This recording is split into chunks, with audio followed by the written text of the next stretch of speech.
mengatasi situasi yang Anda hadapi. Dalam bentuk solusinya itu usaha sendiri. Kenapa usaha sendiri? Karena memang dengan usaha sendiri kita bisa lebih fleksibel dan bisa mengatasinya. Tapi sebelum kita masuk lebih detail mengenai usahanya apa, saya ingin mengajak Anda untuk melihat kuadran ini, namanya cash flow quadrant. Ini ditulis oleh seorang pakar namanya Robert Kiyosaki, dikatakan ada 4 cara menghasilkan uang. Ada yang di kuadran E, itu sebagai employee, sebagai pegawai, apapun posisi Anda selama Anda punya bos, Anda masuk ke kuadran ini. Atau self-employed, yaitu kerja karena keahliannya seperti dokter, arsitek, pemilik salon yang ahli, artis juga penyanyi masuk kuadran ini. Contoh dokter, kalau dia praktek, dia pasti dapat uang. Tapi kalau dia stop prakteknya, lagi liburan misalkan 1 bulan gak buka praktek, ya gak ada uangnya. Ya. Nah dikatakan dalam buku ini, jangan lama-lama di kuadran sebelah kiri. Karena Anda berhenti bekerja, Anda gak dapat uang. Baiknya pindah ke kuadran yang sebelah kanan, yaitu kuadran B atau I. B itu punya bisnis. Bisnis yang dimaksud adalah punya sistem. Jadi nggak tergantung Anda. Dan itu seperti konglomerasi ataupun franchising. Jadi kalau Anda punya restoran tapi masih tergantung kokinya pindah, restorannya langsung nggak banyak lagi yang berkunjung, itu bukan bisnis, itu masuk self-employed. Bisnis restoran yang dimaksud adalah yang franchise yang udah standar. Atau Anda sebagai investor, punya beberapa properti yang disewakan atau Anda main saham dan itu yang akan menghasilkan uang. Nah, di buku itu dijelaskan bagus sekali di kuadran ini karena uang bekerja untuk Anda. Anda awalnya memang harus bekerja untuk membangun usaha itu. Usaha itu jadi aset Anda yang nantinya usaha itulah yang akan menghasilkan uang. Ya, jadi udah nggak tergantung dengan Anda lagi. Nah, peluang usaha yang saya ingin ajak Anda itu ada di kuadran B ini. Sekarang saya ingin tanya dulu kepada Anda sebelum saya jelaskan bisnisnya. Menurut Anda bisnis yang bernilai itu atau bisnis yang menguntungkan itu tergantung oleh faktor apa aja sih? Pasti banyak ya. Tapi yang paling utama sebenarnya adalah mengenai berapa besar basis konsumen yang bisnis itu punya. Itu yang sangat menentukan. Kenapa?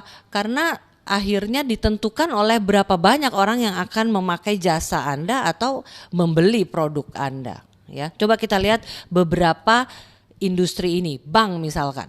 Menurut Anda saat ini bank apa sih yang paling besar? Nah, konon kabarnya bank tersebut itu punya 20 juta nasabah. Coba kita bayangkan kalau bulan ini diumumkan biaya administrasi naik 5.000.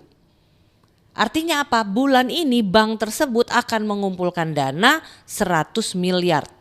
Padahal hanya 5.000 rupiah. Kenapa bisa jadi 100 miliar? Karena dia punya basis konsumen yaitu nasabahnya sudah mencapai 20 juta. Jadi rupiahnya kecil tapi karena basis konsumennya besar, besar juga uang yang terkumpul. Apalagi yang lain contohnya, provider HP deh. Apa coba provider sekarang yang paling besar? Konon kabarnya juga dia punya 100 juta pengguna. Coba kita hitung-hitung. Kalau pada bulan ini tiap orang nambah pulsa 10.000 rupiah. Anda tahu nggak berapa dana yang terkumpul oleh provider itu? Jumlahnya 1 triliun.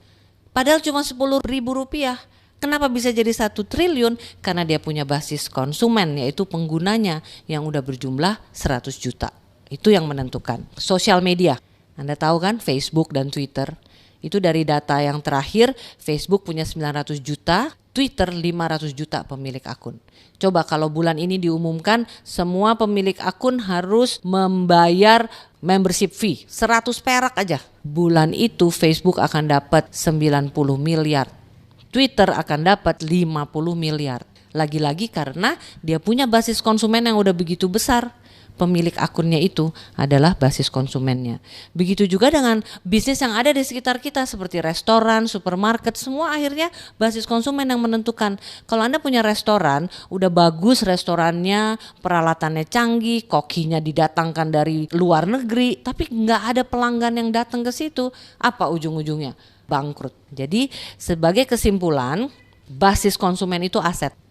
Sangat penting. Anda perlu punya basis konsumen untuk punya bisnis yang menguntungkan karena dari sinilah akan menghasilkan keuntungan atau uang yang terus-menerus atau passive income itu. Nah, itu adalah bisnis yang saya ingin ajak Anda, ya. Kita akan membangun basis konsumen. Nah, ngomong-ngomong mengenai konsumen, yaitu rumah tangga, apa sih sebenarnya kebutuhan mereka? Banyak sekali, dari beras, pasta gigi, peralatan untuk kendaraannya, deterjen juga, kosmetik juga, makanan, minuman juga, vitamin. Nah, ini yang kita ingin ambil. Karena selama ini mereka mendapatkannya barangnya itu melalui jalur distribusi konvensional. Dari pabrik, produsen, kemudian dialirkan ke grosir dan retail yang masing-masing udah naikkan 30%, jadi udah 60% di situ, barulah kita sebagai konsumen mendapatkannya. Contoh nih ya, kecap aja. Anda kan nggak bisa beli kecap langsung ke pabrik, perlu lewat grosir dan retail. Di pabrik keluarnya itu 400 perak, tapi grosir dan retail naikin menjadi 700. Nah, Anda dan saya beli 1000, jadi udah naik. Nah, apa yang akan kita kerjakan adalah menggantikan grosir dan retail ini, karena perusahaan di mana yang kita bekerja sama dia tidak menggunakan jalur konvensional. Dia memakai Anda dan saya untuk mendistribusikan barang-barangnya. Di mana konsentrasi kita adalah membangun basis konsumen untuk dia. Perusahaan ini akan memberikan Anda dan saya apa yang biasanya diberikan di jalur konvensional. Keuntungan kira-kira 60% ya. Coba kita lihat. Dari kebutuhan satu rumah tangga, berapa sih sekarang rata-rata? Saya yakin adalah 1-2 juta ya. Nah, nggak usah semuanya dialihkan, 500.000 aja deh. Karena perusahaan ini menyediakan barang dan jasa yang bisa dipakai. Nah, Anda punya teman berapa? Coba lihat di masing-masing handphone Anda, pasti ratusan kan? Nggak usahlah meyakinkan semuanya, 20 aja. Kita ajak untuk belanja ke produsen ini. Dari 20 nanti masing-masing mengajak 10, jadi udah berapa tuh? 200 kan? Nah 200 masing-masing belanja 500.000. Anda tahu nggak udah berapa banyak itu? Udah omsetnya 100 juta. Dari situ Anda akan dapat income 10 juta per bulan. Anda perbesar lagi menjadi 300 juta omsetnya, dapat income-nya kurang lebih 25 juta. Makin besar lagi 600 juta, dapat income-nya 60 juta. Dan ini kabar baiknya bisa terus dikembangkan. Omsetnya bisa terus diperbesar, dan yang menarik, basis konsumen Anda pun bisa diperluas, tidak hanya di kota Anda tapi bisa di luar daerah pun, di luar negeri. Kenapa? Karena perusahaan ini adalah perusahaan global. Nah, yang menarik ini kelebihan bisnisnya. Nomor 1, kita didukung oleh produk konsumsi sehari-hari. Artinya apa? Terus menerus ada pembelian.